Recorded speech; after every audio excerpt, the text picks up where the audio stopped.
internet entrepreneur Lei Jun in 2010. We have co-founders who are very, very experienced in the internet and software space, including companies like Google, Microsoft, and Motorola.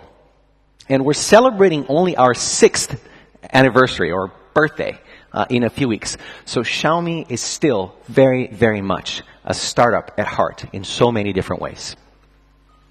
I joined Xiaomi in late 2013, and our Mi fans in China gave me this Chinese name, Hugo.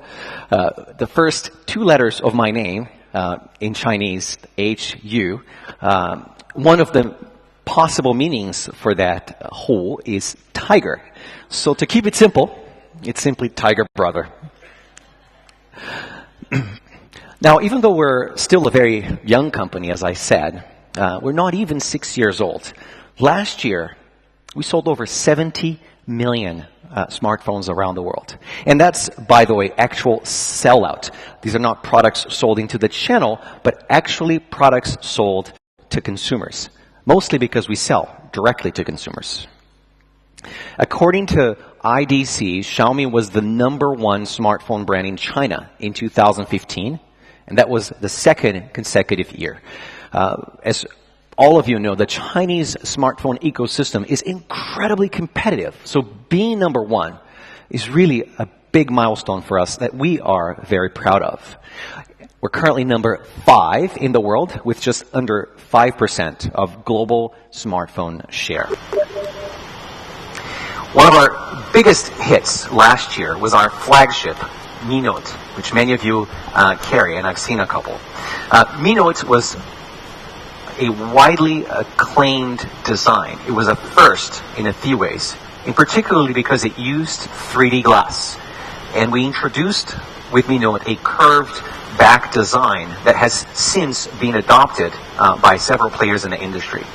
And the Pro version of Mi Note Pro, was one of the world's very, very first devices with Snapdragon 810. Mi 4C was another huge hit in 2015.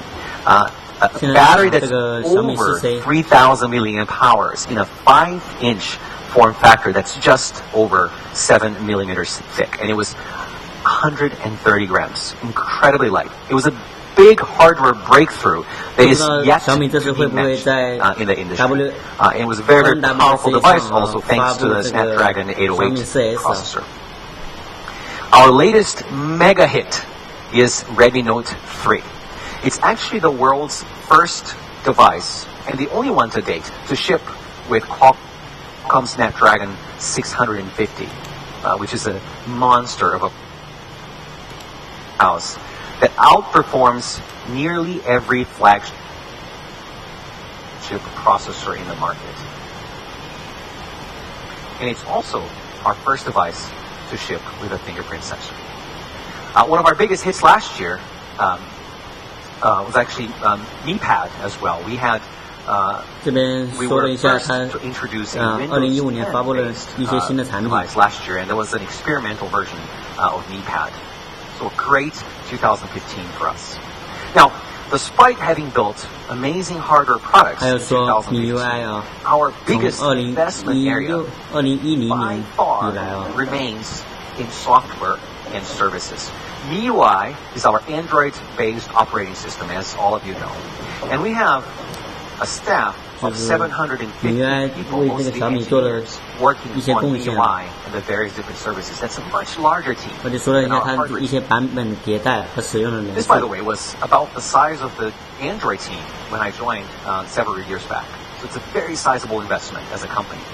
In addition to shipping MIUI on all our own phones, of course, we support over 300 different Android models from nearly 100 brands. This means pretty much anyone with an Android phone from any brand can become a MIUI user. Well, interesting thing to note is that MIUI users receive weekly software updates. That's an absolute unique thing in our industry. So, for example, when Google issues a software update, a security update, our users are the first ones to get it. When a user suggests a new feature that we think is a good idea, We may be able to build it as fast 在 as in 线 a few days. 在线的手机 The following week. That's the speed of the mobile internet, and 在 that's how 线的 fast. 手机系统 This is some i mobile operating 在 system. 线 It 升级 changes almost every day. MIUI 7去年发布的 MIUI Last year we 7 launched MIUI 7, the latest version of MIUI, and it's been a huge hit for our users. MIUI has in fact just crossed the mark of 117 million users worldwide. And for Xiaomi, more important than measuring how many phones we sell is to measure 已经有很多人 active 在使用这个 users MIUI and 系 to 统 measure revenue per user. That's our business model. That's what a mobile internet company does. This chart is an excellent example. Tencent, as you all know, is the largest internet player in China. Every quarter they publish this ranking that you see here with the most popular phones, Android phones that they see across all of their properties. 就是腾讯发布了一个活跃设备啊，小米的小米10款里面有9款是小米的机型。 This goes to say 第一名是 that 红米 Xiaomi ES attracts the most internet savvy users. Those are the people buying our devices. 2015 was also a huge year for our ecosystem, for the Xiaomi ecosystem.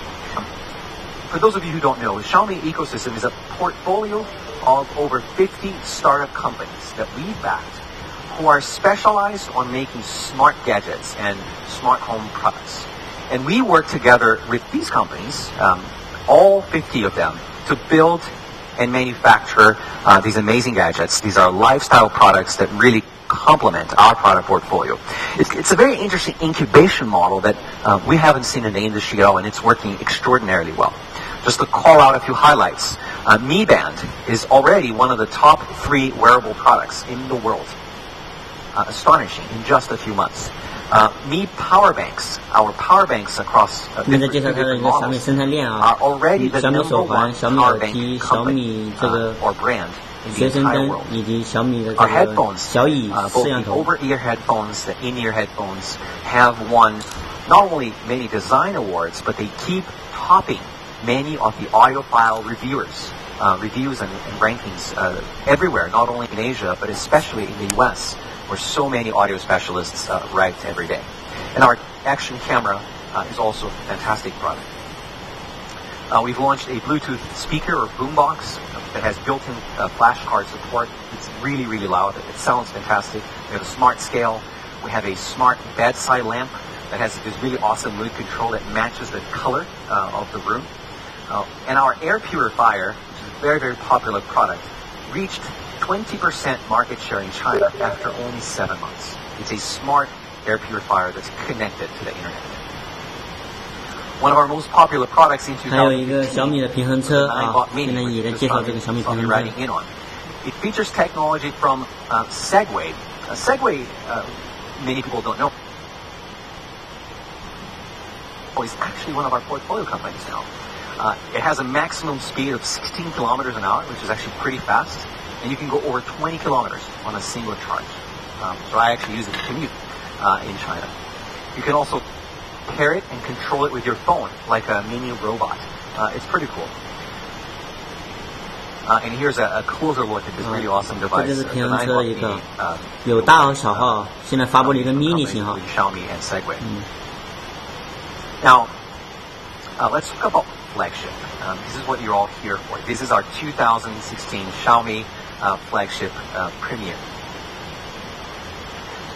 Well, just going back a couple of years, 2014年 V4 was our latest 发布了一个 5-inch 小米 flagship, 4， and it sold a total 销量突破了 of 1600万。 60 million phones around the world.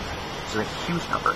Mi 4 currently ranks number 3 in the top most active Android devices in China, according to yet another company here, Yoma. 小米 This 4 is 的 data 活跃 from 度啊 last month. 在安卓的活跃度也是 So obviously our users 非常的 love 强。 Mi 根据友盟提供的数据啊，阿里旗下的友盟提供的数据， 4.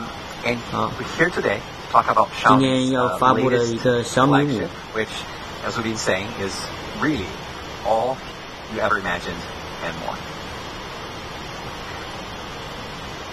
So So MI5 is here. And I've been using MI5 for the past few months. I am completely floored by its performance. My feeling is that it's fast. That is, without a doubt, the first word that comes to mind when I use it.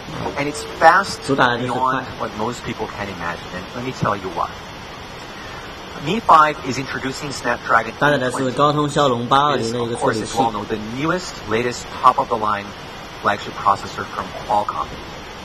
It comes with 4 gigabytes of onboard RAM and up to 128 gigabytes of onboard. 128 GB 的闪存。This is our starting point. 4 GB 的 RAM， 128 GB 的 ROM。 Deep dive. I'm going to look at every little part of this product. You're going to walk out today with a very, very complete view of what we built. CPU 100% faster than a Snapdragon 810 device. CPU 提升100%, GPU 提升40%, RAM 提升100%, 闪存提供提升87%. And Flash, that's almost 100% faster than eMMC 5.0. Look at this. Antutu score that goes beyond 140,000. We haven't seen anything like this in this industry. 142,084 to be specific. Antutu V6.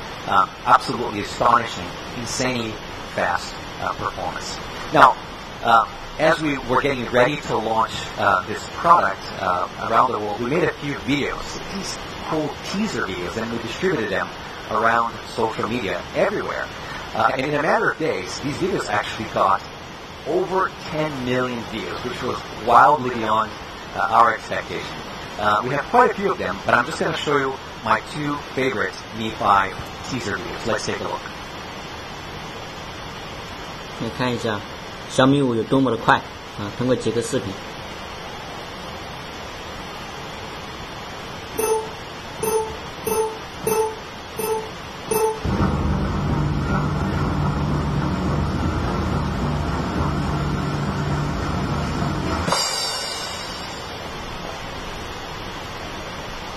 这是展示几个人几个这种特别快的运动员，或者是一些爱好者吧非常的快。Wang Jiayu is actually only the Asian record holder for Rubik's Cube. He's not even the world record holder. Pretty incredible. So I want to share a bunch of insights with you on these tech breakthroughs behind what we managed to achieve here. In Chinese, we call them Heikeji, which is kind of difficult to translate, but it's kind of like black magic. How can all these things be true? It's hard to even comprehend. But I decided to translate just as tech breakthroughs. It's really like an amazing combination of technology and optimization, and it's an art in many ways. Of course, it all starts with Snapdragon 820. This is a Qualcomm chipset with the best reviews in the last 3 generations. Experts love it. They've tested it extensively, and everyone has unanimously found incredible Snapdragon 820. It's most definitely the powerhouse. That is the best word to describe it. And MI5 is going to be featuring Snapdragon 820, and you get to experience that by yourself later today. So looking at the Snapdragon 820 CPU a little bit more closely. Basically, double the performance at half the power consumption, which almost sounds too good to be true.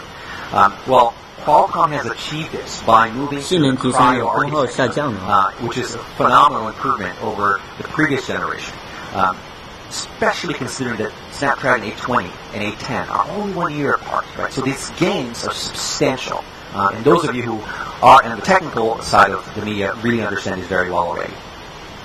The Snapdragon 820 530 Adreno GPU, it has a 40% higher performance relative to the 810 GPU, which was 510, and 40% more power efficient as well. Again, spectacular gains that really make a difference when it comes to high-end graphics performance. Here's part of the Antutu 6.0 benchmark. This is the GPU performance benchmark. You can see the comparison with 2 of the highest performing flagship devices in the market today.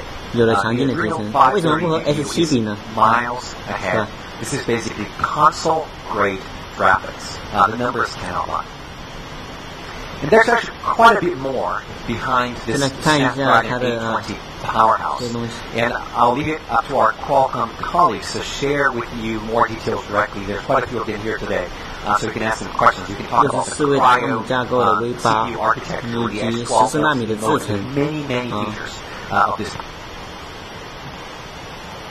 powerhouse chipset. CPU 这个结构。 Now, I would like to very briefly invite our co-host for this one, Derek Aberley, who's Qualcomm's president, to say a few words to us. Derek. 请到高通的一个高管上来。 Thanks, Hugo. Thanks for being here. Yeah. It's really a great honor to be here at the Xiaomi Mi5 launch event. The partnership we have with Xiaomi is really quite special. We've been working closely with them for many years. 我们这次把乐视作为首发也是逼不得已啊。这次小米呢可能是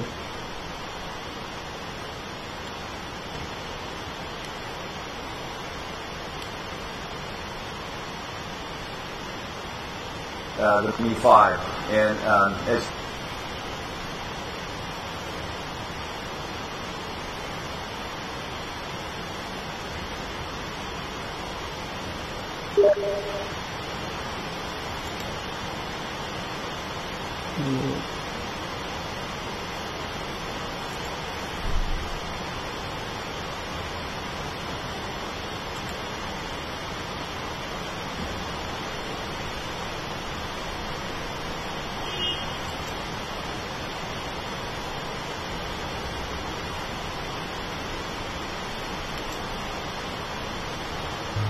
How about memory, which is basically RAM and flash storage?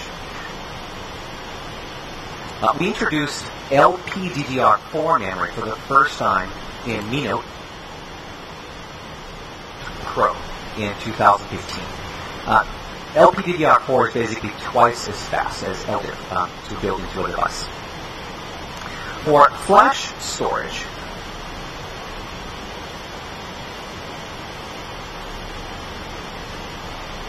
Mi5 is the first Xiaomi product to ship with storage. Basically, we're no longer using eMMC for our flagship. UFS 2 is basically 87% faster for read-write operations than the fastest eMMC 5.0的话提升了至少一半啊。couple of years. And UFS is really the technology that's taking over.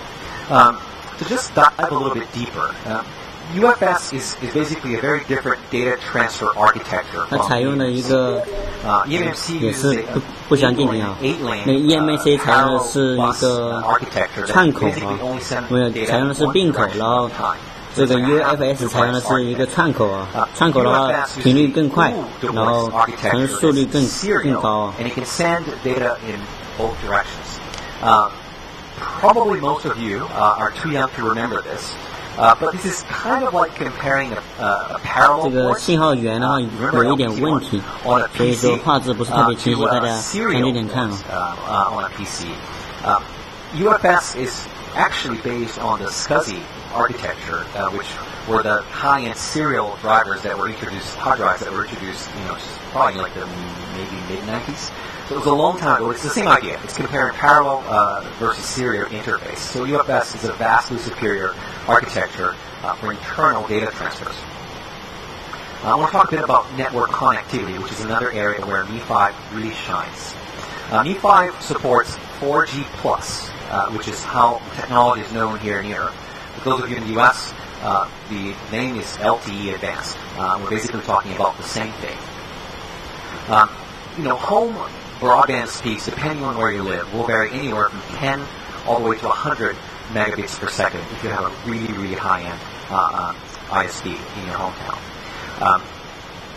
We go up to 600 megabits per second on E5. That's the maximum theoretical speeds, download speeds that you can achieve because Mi5 features a Cat12 LTE modem. Once again, thanks to the Snapdragon 820 processor package that we're shipping with.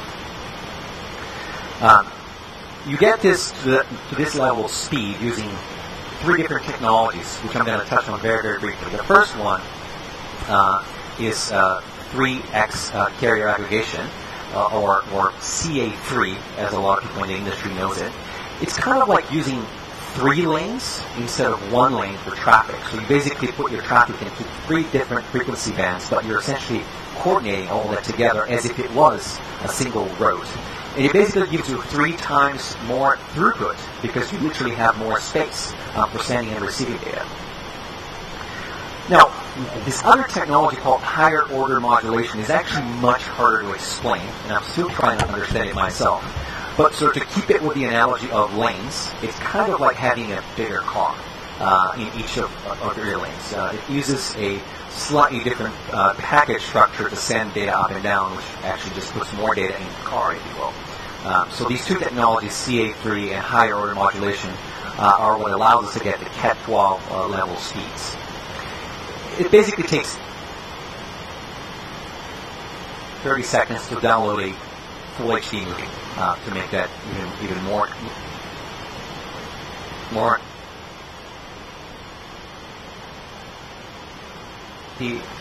Several networks are being prepared for full national VoLTE rollout in the U.S., in China, in India. So really 2016 is a year where consumers are really going to be looking for VoLTE support on their devices. The consumer experience of VoLTE, for those of you who haven't experienced it yet, is actually quite noticeable. First of all, calls connect much faster. Basically, you dial and the phone starts ringing on the other side. Especially if you have an end-to-end VoLTE connection. If you're calling someone and they also have full VoLTE support in the phone, it could be an instant connection. At least it starts ringing right away. Now, the most striking feature of VoLTE is actually quality. It's the quality of the audio. It's kind of like making a phone call over a VoIP connection. Maybe you're using Skype or WhatsApp when you have a really, really good connection. Except the quality is even higher because when you're using VoLTE, the voice packages get preferential network treatment. Right? So it's kind of pushing everybody aside so that your VoIP traffic can go through. So the experience with VoLTE is remarkable for something as simple as making a phone call.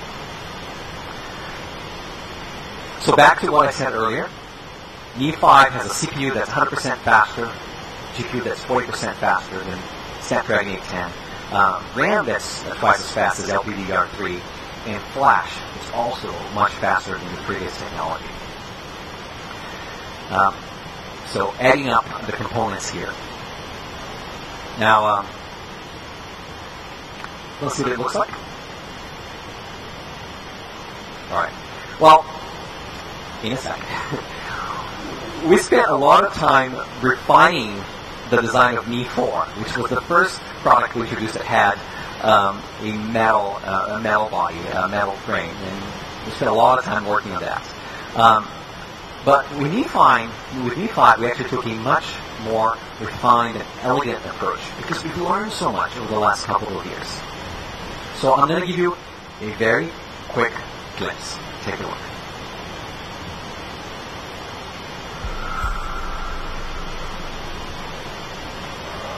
Lights down, please.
Okay, so you've gotten a quick glimpse, but you haven't quite seen it all yet, right? Well, before I show it to you, let me just give you a couple of hints here on the design. So when we designed Mi5, we inherited everything we did for Mi Note, which, as I told you earlier, was probably our biggest work of art so far in phone design. Mi Note was praised widely as the most beautiful Xiaomi phone that we've ever made. And Mi5 builds on top of that and takes an even bigger leap forward. Okay, finally, let's take a quick peek here. So we start with just the side, just a little bit. Look at it from the back. This is where it starts to feel really familiar to you if you have used a Mi Note before.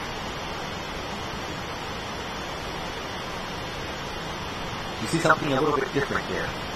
It's the first time that we're using a home button and front fingerprint sensor on a Xiaomi product. First time ever. Very, very subdued design. There it is, it's Mi5. The black version is ever so understated, and yet it's so sleek. It's really beautiful. Starting to review some of the details on the back curve here, which I'll talk about in a second. And it's very, very thin. It comes in other colors too, like white and gold, a very light and elegant shade of gold. You'll notice that the front of the device is the same warm, beautiful, light shade of gold. And you can look at the amazing detail here on the back cover. This is my personal favorite. Giovanna, when she first saw it, said, "Oh wow, is it a holographic effect? It really looks gorgeous to the eye, especially as you move it around." It's a beautiful, beautiful back design that's exclusive to the gold version. And here it is again in white. This is really sort of pearl-like quality of white. You have to see it with your own eyes. And the silver frame complements it perfectly. Look at this. This is a great photo. Feel free to take as many as you want. Here they're together, white and gold. Isn't this great?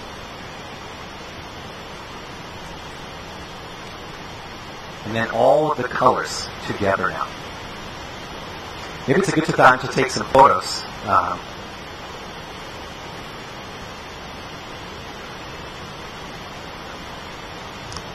Ladies and gentlemen, here's Mi5.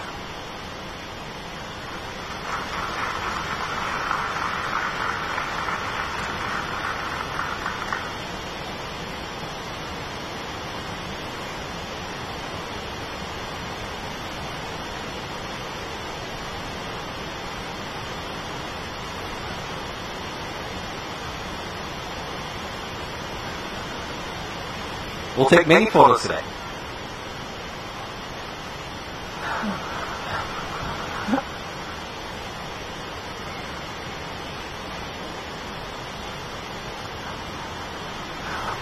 I can do jumps, do backflips, whatever you guys want.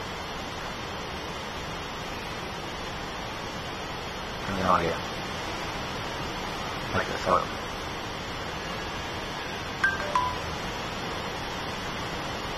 Yeah? Alright, let's keep going. We'll take more photos later. Thanks, Julia. Okay. Just one more. This is really good. I like these colors, absolutely gorgeous. So you're looking at the white, the black, and the gold Mi5. Now, when we were designing the Mi5, and as we were passing around some of the early prototypes, Xiaomi coworkers, basically all of our colleagues, started giving really, really high praise. We were quickly convinced that we just made the most beautiful Mi phone ever. Now, you're going to ask again what I've already told you, but isn't it so similar to Mi Note? Of course, it's not a coincidence. We've learned so much with the design of Mi Note, and it was so widely acclaimed that it was only natural to just inherit all that beauty and then build on top of it. Everyone thinks that Mi Note was the most beautiful product that we ever built, so why not build on top of that beauty? But we believe Mi 5 is even more beautiful than Mi Note. Mi Note is just under 7 millimeters thick. So it's a very, very thin device. Yet, it features an OIS camera that sits flush with the back of the device. So that was Mi Note. It had a seamless back design. It was the first phone ever in the industry with 3D glass in the back and a curved back cover that made it feel so good in the hand. It made it feel so much thinner even than 7 millimeters. Mi 5 improves on all aspects of that design. So here we're doing a comparison of the profiles of Mi Note and Mi 5. Mi Note, as you can see here, has a flat line and then a curve. Mi 5 is completely curved all the way when you look at the profile. Now, for a device that's only 5.15 inches, the feeling in your hand is really, really nice. It was important for us to make this slight adjustment relative to the design of Mi Note. And now, with a curved design in the back, the biggest challenge from an engineering perspective is how do you make sure that the glass and the metal are seamlessly connected. They have to feel like a single surface. It's a big design challenge. So I'm going to show you a video right now that shows how we go from the Mi Note design to the Mi 5 design. And you can see how we're essentially making that first flat line a curve, right, by making it much more continuous. So this is what makes it feel like a continuous curve when you hold it in your hand. So it's a beautiful process. This is not exactly how it happens in real life, but it's a beautiful way to show it to you. Now, while we were developing Mi 5 with the 3D curved glass, we also said, why don't we explore some other materials that might be even better than glass? So we picked 3D ceramic as an option for the body, for the back body of Mi 5. 3D ceramic is really durable and it resists any kind of abrasion really well. There's this scale of hardness called a Mohs scale, and ceramic is actually an 8 on this scale. Steel is a 4 to 4.5, just to be clear, and the diamond is of course a 10. Not that many things between an 8 and a 10, to be clear. Certainly not things that you could afford to put on a device like this. So it's a very, very resistant material. Now, to be clear, this is not the kind of ceramic that you'd find in tiles or mugs, at home, or plates or things like that. We're talking about high-grade zirconia ceramic that is exceptionally hard and strong. It's a nano material, to be clear, and it's really, really feels very natural to touch. It feels like marble, actually. Kind of the touch is like a marble jade-like touch. And it just doesn't crack nearly as easily as glass would crack. So it's a very, very resistant design. Now, if ceramic is so good, why doesn't everyone use it? We're using it for the first time now, but the real reason, of course, for not using it much more is that it's actually much more expensive. It's 75% more expensive than really high-grade glass. And getting it right is also not easy when you look at it from a manufacturing perspective. To make the 3D ceramic body for Mi 5, we had to design a 16-step manufacturing process. Because remember, it's also curved, right? So it's not just about coming up with a flat slab of ceramic. It's curved design. It actually has to be literally baked to about 1500 degrees centigrade and a very long polishing cycle. Right, so from a manufacturing perspective, it's of course much more expensive. You'll get to experience that a little bit later today. I want to talk about the front fingerprint sensor. This is something that I've actually gotten pretty deeply involved because I really wanted to understand everything that goes into building fingerprint security onto a device. Now, front fingerprint sensors are now relatively common in the industry. They've been around for a couple of years. So you might ask, why didn't Xiaomi do this earlier? Why didn't we add a front fingerprint sensor to a device sooner than Mi 5? Well, it's actually pretty easy to do fingerprint on the front, but it's pretty hard to do it well. So the difficulty of doing a front fingerprint sensor is keeping the phone very slim, while also maintaining what we call a high screen-to-body ratio, the percentage of the screen that's occupied by the front that's occupied by the screen itself. So that you don't think I'm making this up, I'm actually going to explain it to you. So there are essentially two designs in the industry today for a front fingerprint sensor. And these are great devices. They're incredibly high quality, super well designed. The round sensor design takes quite a bit of room on the bottom of the device. Now, that means to keep a balanced design, you have to leave a large amount of room on the top as well. Let's zoom in here. So you basically end up with a device that has a larger forehead, as you see on the left here. Now, this is okay for most people, without a doubt, but it's not as beautiful as it could be because it's quite a lot of space. It's a big forehead. It looks better if the forehead can actually be made smaller, which of course is the example on the right here. Now, let me take a look at the back of these devices. So the problem with the shorter forehead, which is what you have on the right here, the forehead is on the other side to be clear, is that it actually doesn't leave enough room for the camera to be tucked into the corner on the back of the device. So you have to put it in the middle. You have to put it in the center. And it's sitting behind the display in this case. So not only does it not look as aesthetically beautiful, it sticks out because it's sitting behind the display. Right? So it doesn't look as beautiful, it doesn't look as clean, as balanced. The reason why we spent 2 years designing Mi 5 is simply the fact that we did not want to compromise on these design seeming trade-offs. We didn't want to compromise on either of these. We wanted a balanced design with a display that basically fills up most of the front of the device. And we wanted a camera that's powerful, but that's tucked in the corner, and of course it's completely flat on the device. It doesn't stick out. This was a huge design challenge, and the result was really successful. And you can see here how well we use the surface, the front surface of the device on Mi 5. It occupies a noticeably larger percentage of the screen. It's very easy to see that compared to these other incredibly beautiful flagships as well. But it looks much better. Let's take a closer look. You can see that the forehead here is shorter. It's not as tall. And the screen-to-body ratio that I was referring to earlier is much higher. Now, there's an added benefit here, which you can see, which is that the speaker and the camera are perfectly centered. They're not too close to the top or too close to the screen itself. They're perfectly centered, which is another sort of nitpicky design thing that really, we believe, is essential for a device to look beautiful. So it looks just right. Of course, the far more noticeable design achievement here is when you look at the back of the device.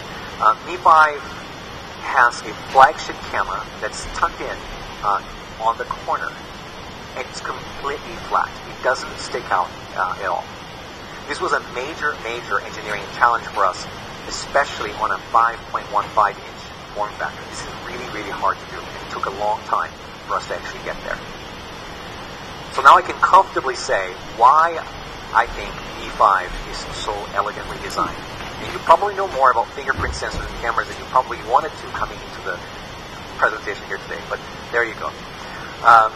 So Mi 5 is 7.25 millimeters thick. It's a very thin device. It's just a tad thicker than Mi Note. It has a screen that's 5.15 inches, but it really has the feel of a 5-inch device for the reasons that I just explained. The first thing that people notice the second they pick up a Mi 5 is how light it is. 129 grams.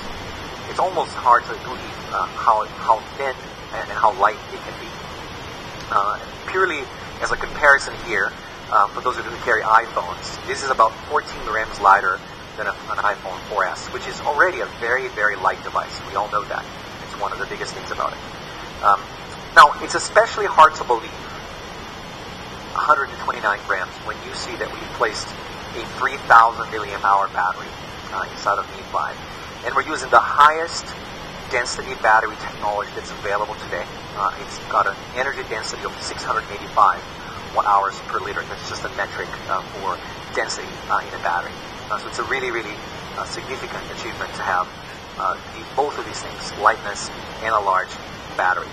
Here we're just taking a very quick look at devices with similar size displays, and it really helps you put in context what we've been able to achieve with Mi 5. And I'll give you a second to browse visually through this table, but look at the battery size, look at the weight distribution. These are typical trade-offs. You kind of have one or the other, but never both. And we've spent a huge amount of time in engineering to achieve sort of this new milestone in it. 129 grams. That's the weight with the 3D glass. We also have a ceramic body option and the slim metal frame that we've looked at in so many photos so far. So it's faster and lighter than you ever imagined. Now, what else? What else can we talk about here? Let's talk about camera, which is one of the most exciting parts of this presentation because it's packed with new stuff. Basically, we have a bunch of tech breakthroughs, or peikoji, also in the Mi 5 camera. And I'm going to walk you guys through some of these. I don't have time to talk about all of them, but let me just cover a couple of examples here.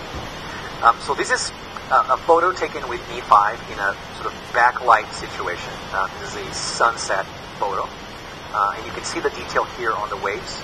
Everything is correctly exposed. You can check out, by the way, the exit data if you're interested on the bottom right of the screen for every photo.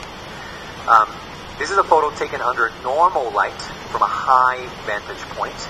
Now, the same photo taken with very little light still looks really, really good.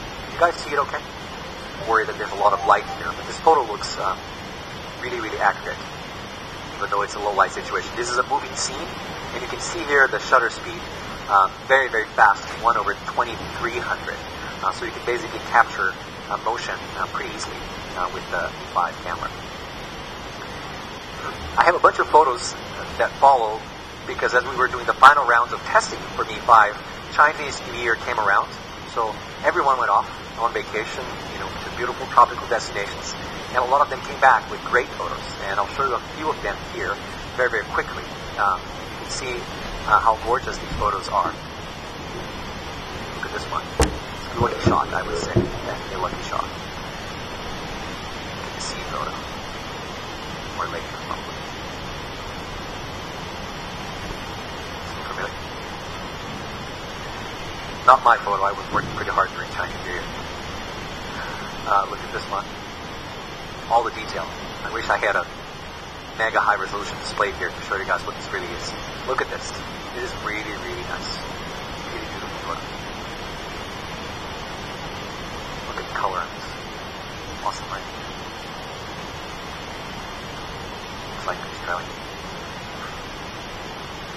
Beautiful photos. This photo